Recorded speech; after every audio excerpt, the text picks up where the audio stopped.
di bagian dalamnya. Kalau kita bahas bulbus atau bola matanya, ada berapa lapisan? Ada 3. Yang paling luar yang mana? Yang tunica fibrosa. Oke. Yang tunica fibrosa itu ada 2. Ada sklera yang di bagian posterior, yang 5/6 posterior, yang pink ini sklera. Terus di bagian depannya itu ada kornea untuk refraksi. Perbatasannya antara yang kuning ini sama yang pink itu namanya limbus.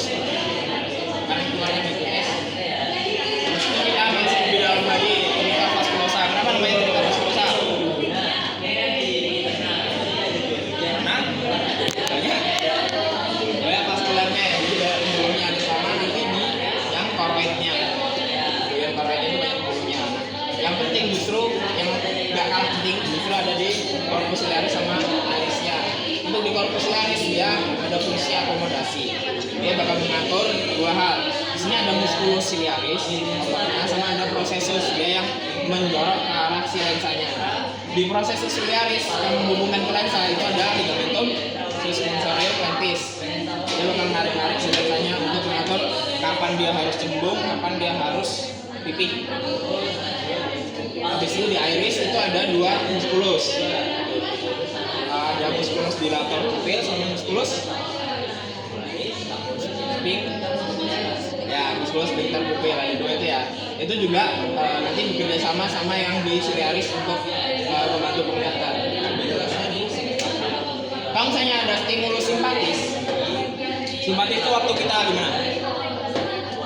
Aktif, panik, olahraga. Pokoknya yang meningkatkan stimulus simpatis apapun itu. Ya, untuk musculus ciliarisnya atau corpus ciliarisnya dia bakal berelaksasi. Berelaksasinya dia bakal memipih mengecil ke samping gitu.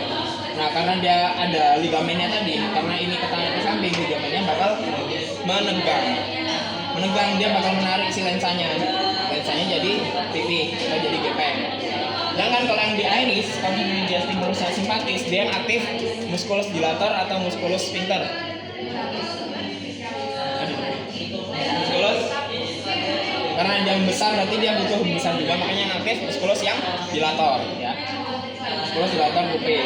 Sedangkan kalau parasimpatis dia musculus ciliarisnya itu berkontraksi.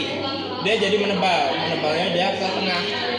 Awalnya dia tegang, si bagian ligamentumnya dia jadi mengendur.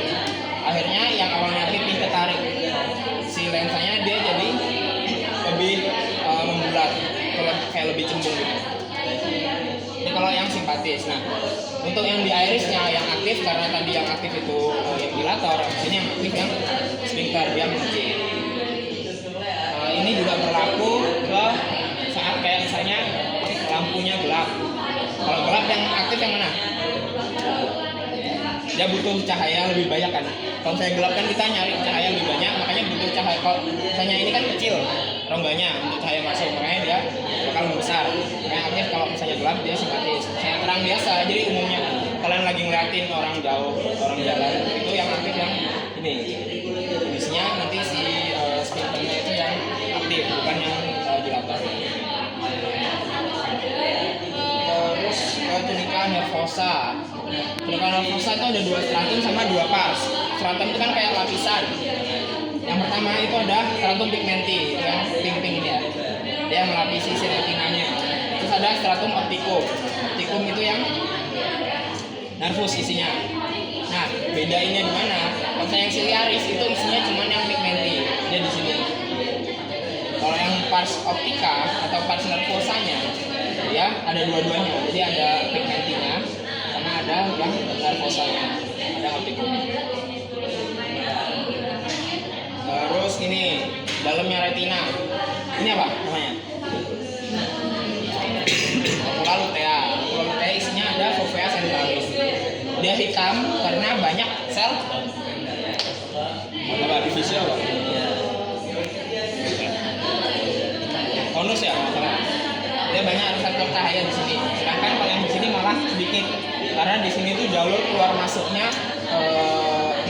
stimulus saraf tadi kan diterima di sini, dia bakal disalurkan ke namanya diskus nervi optiki. Yang keluar dari situ ada nervus opticus, nervus 2 sama arteri vena centralis retina.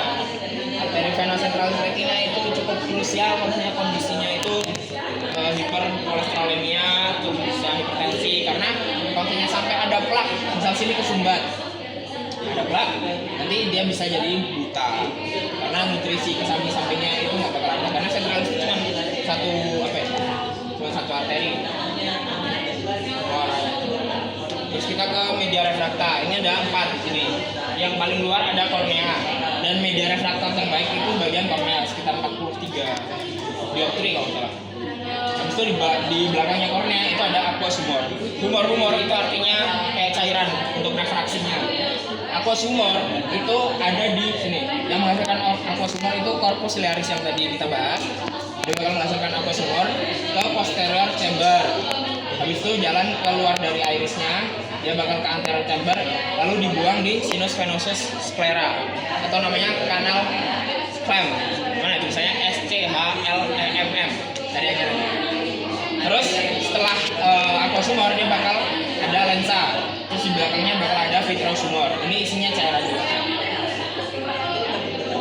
Terus kita ke musculus yang ekstra. Ada berapa rectus, ada berapa obliquus? Oblikusnya ada 2, rectusnya ada 4 gitu ya. Sesuai, kalau rectusnya sesuai arahnya, lateral, medial, superior, inferior. Kalau yang oblikusnya dia lebih unik. Terus untuk paling kalau saya responsi itu yang dia paling gerakannya sih depan. Ini gerakan-gerakan matanya, misal kayak ada gambar orang melirik kemana, itu nanti ditanyain misal yang aktif muskulus apa gitu. Terus mungkin inervasinya dari muskulus itu apa. Misal orang melirik ke lateral gitu, ke kanan. Pada mata kanannya itu yang aktif muskulus apa? Oh, rectus yang lateral. Rectus lateral dia inervasinya oleh nervus berapa? 6, habisan ya. Yang beda, jadi mayoritas dia oleh nervus 3 oculomotor, tapi yang beda itu cuma ini. Rectus lateral dia oleh nervus 6 habisan, sama ada obliquus superior ya, trochlea ya. Terus kalau saya ditanya arteri, ini juga keluar kemarin responsi, ditunjukin salah satu dari ini. Yang penting kalian tahu ada arteri ophthalmica, itu cabangan dari carotis interna. Nah, arteri ophthalmica ini bakal jadi arteri yang tadi centralis retina. Tapi jangan salah, kalau misalnya masih di bagian centralis retina itu kalau udah masuk ke si bulbus oculinya. Jadi sebelum itu sampai sini itu adalah arteri ophthalmica. Kalau misalnya ditunjuk sekitar sini ya, itu sebenarnya yang ditunjuk ininya itu berarti arteri carotis yang interna. Dan kalau arteri maxillaris itu lebih ke arteri-arteri yang di sekitarnya, mungkin di struktur luarnya, misal di otot-ototnya dan lain-lain, itu divascularisasi oleh arteri maxillaris, bisa intraorbital, supraorbital dan lain-lain. Terus ini, nah ini juga sempat keluar maksudnya. Ini kan udah tadi ya otot-ototnya. Nah bedanya itu ada somatik, ada otonom. Kalau somatik itu kan yang kita sadari gerakannya, makanya kita bisa melihat kanan kiri atas bawah. Itu karena oleh saraf yang somatik, terutama muskulus yang oculomotor. Nah aku mau menekenin yang di oculomotor. Oculomotorius itu punya 2 nukleus. Pertama nukleus oculomotorius, yang kedua nukleus oculomotorius yang aksesorius. Nah, nama lainnya yang aksesorius itu namanya nukleus Edinger-Westphal. Nukleus Edinger-Westphal itu fungsinya untuk oculomotorius yang sifatnya otonom, jadi yang tidak kita sadari. Nah, di sini parasimpatis ini kalau misalnya kan oleh nervus oculomotorius. Nah, itu berarti dia karena otonom, dia kalau misalnya ditanya nukleusnya dari mana yang otonom, dia yang nukleus Edinger-Westphal. Ini dipahamin kalau misalnya simpatis tadi sama yang ini. Kalau yang simpatis dia yang aktif dilatar apa sphincternya, terus juga muskulus ciliarisnya dia menegang atau relaksasi.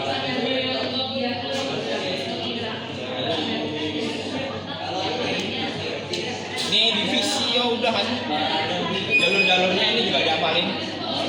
Yang nervus mana, persilangannya namanya apa, terus sejak habis dari persilangannya itu namanya apa, ini transitnya di mana, habis itu ke belakang ini namanya apa, termasuk apa, kan ada kan, terus habis itu dia bakal ke mana, banyak yang bisa ditanyain dari sini. Sama kelainannya itu masih mungkin keluar kayak di visio, tapi harusnya ya semoga kalian masih bisa. Yang kalau saya kelainannya di chiasma, berarti nanti dia yang nggak bisa lihat yang mana? Ya kelainannya di temporal ya, berarti bagian temporal kanan kirinya itu nggak bisa kelihatan karena ini penyilangannya. Misal ada luar kantor di hipofisis, biasanya di bagian diasmanya itu ketekan, makanya dia bisa buta di temporal. Kalau misalnya masalahnya di nervus optikusnya, berarti dia nanti unilateral vision loss. Jadi dia mata sebelahnya nggak bisa lihat total, sebelahnya bisa, berarti masalahnya di nervusnya sebelum ke matanya. Atau misalnya masalahnya di traktusnya atau di radioatrika dan seterusnya. Aku lupa namanya apa, homodim hemianopia. Nah, itu berarti nanti dia setengah-setengah. Itu nanti buat, tapi lebih penting buat responsi ngapalin urutan garasnya aja. Sama ini, si visual area kan ada primary, ada yang sekunder. Kalau yang sekunder berapa sama berapa? 18? 19. Bedanya primer sekunder apa kemarin? Primer itu yang menangkap cahaya pertama. Jadi ini semuanya itu kan cahaya masuk, saya ditangkap sama primer dulu, baru diartikan apa yang dilihat itu di yang 12-19 gitu ya. Ada yang tanya nggak? Gimana?